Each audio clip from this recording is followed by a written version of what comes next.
Good morning. My name is Maria del Prado Camacho Larcón, and I'm an English teacher at the Official Languages School in Spain, as well as working at the Faculty of Education at Ciudad Real, teaching English language and its didactics. I've prepared a topic which is related to art and multisensory activities in foreign language acquisition, and I hope you enjoy. Thank you very much, Sivaya, for the opportunity, and I hope you like it. Let's start. The power of creativity makes our goals possible, so does art as an expression of our deepest self. In spite of the fact art has traditionally been taught as an independent subject, we were not even abolished. Innovative methods included as part of the didactic programming to achieve our academic objectives. In the present presentation, we will go through the importance of including wide-ranging art-based activities in the English as a second language programming, or also for any other subject, in order to open doors to reflection, emotions, and motivation. And furthermore, we will make reference to different ways of using art to enhance our students' comprehension and production skills in English in an enjoyable, integrative learning atmosphere. Fortunately, rigid methodologies have been replaced by new approaches which consider the importance of our brain work. Neuroeducation states that our brain is able to create new connections throughout our lives, which is called neurogenesis. This means that learning can occur at any moment of our lives, and consequently, teaching programs must consider brain processes involved when learning and the important role the environment and emotions play in innovative methodologies, as we do not only own cognitive skills, but also social, emotional, physical, and spiritual ones. Again, states that learning starting point takes place when our neurons release the appropriate neurotransmitters. This is the reason why we need dopamine for motivated students, serotonin for them to be happy, and we will find noradrenaline in a bored student who is listening to a lecture. The educators knowing some basic concepts about how our brain works will facilitate a successful learning program. So these executive functions in our brain will play an important role. So from a functional approach, the prefrontal cortex will be stimulated for academic purposes, as it is involved in coordinated, integrating, and processing sensory and motor information in creative activities, as well as in formal operations and decision-making. And it is involved in motivation, memory processes, attention, and behavioral control. So they are all very important ingredients. Regarding language acquisition, both central and peripheral nervous system are essential, as the area of Broca is situated in the prefrontal cortex and it is responsible for creating new words.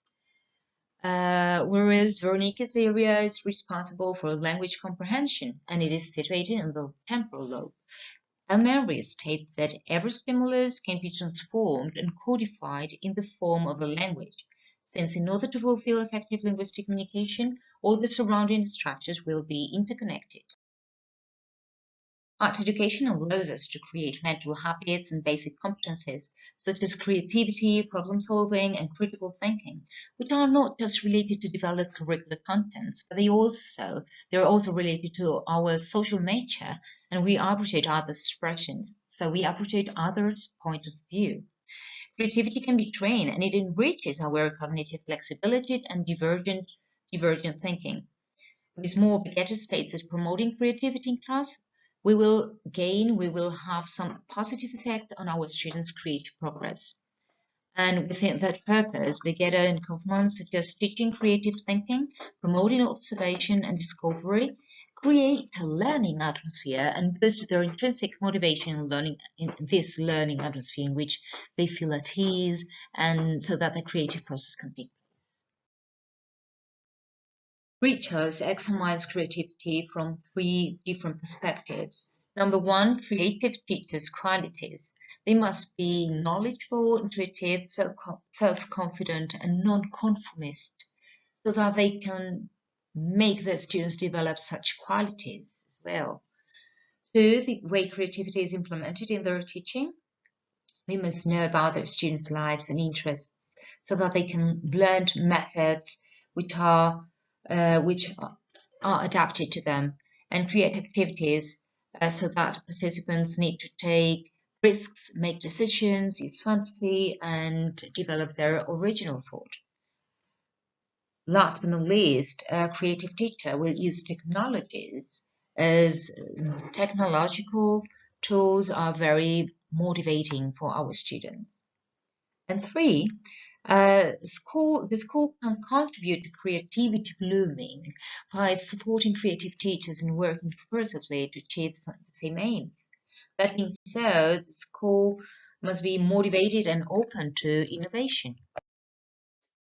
Art is part and parcel of our lives as it surrounds us in its multiple forms, and it should be so in education, not as a specific subject, but as a common thread to achieve academic and personal success.